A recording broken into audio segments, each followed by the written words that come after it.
Hello, my name is Raven. Welcome to my tutorial on importing static meshes from Autodesk 3ds Max to Unreal. Alright, the first thing we need to do is we need to create the mesh. So we can use, I'm going to use a geosphere. Okay.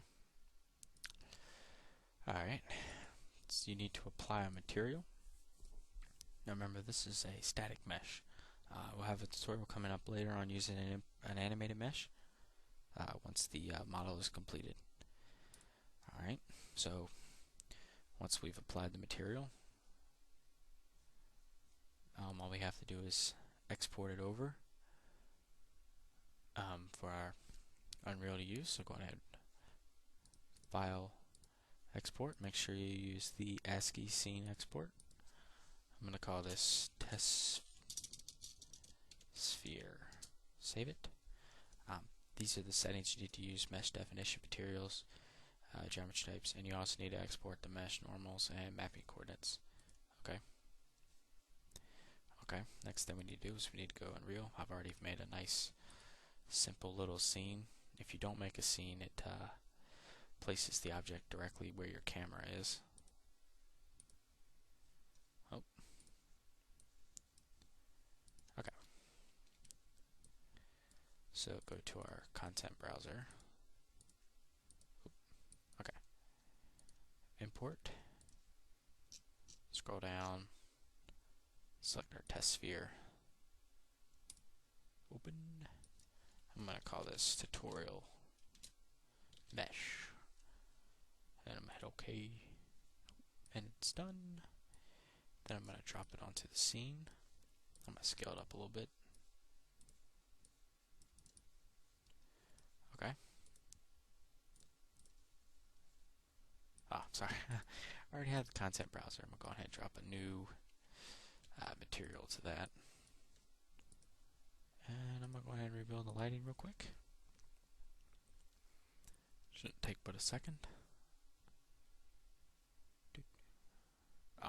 But yes, like I was saying, look for next week for having a animated mesh tutorial. Alright, I'm going to jump in game. As you can see, we can walk through it. Alright.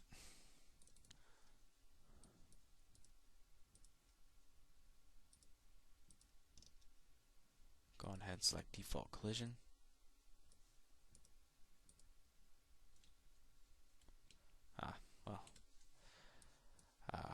One second. Gonna remember what is exactly needed. Oh, right, of course. Open up the static mesh editor, go to collision, type in auto convex collision, hit apply, wait a bit.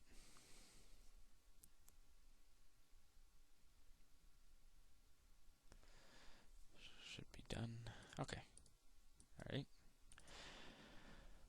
Alright, one thing while we're already in here, let's go ahead and change the default material. Go to body setup. No. Okay, sorry. Yes, LOD info. Go all the way down to where you have material. Select whatever material you want. I'm going to go ahead and choose the one we already had before. Click the little arrow. Alright. I'm going to go back to the content browser. Drop another cube in. And I'll leave that one alone. And now we should, we have collision on our static meshes. So that concludes this tutorial. Thank you.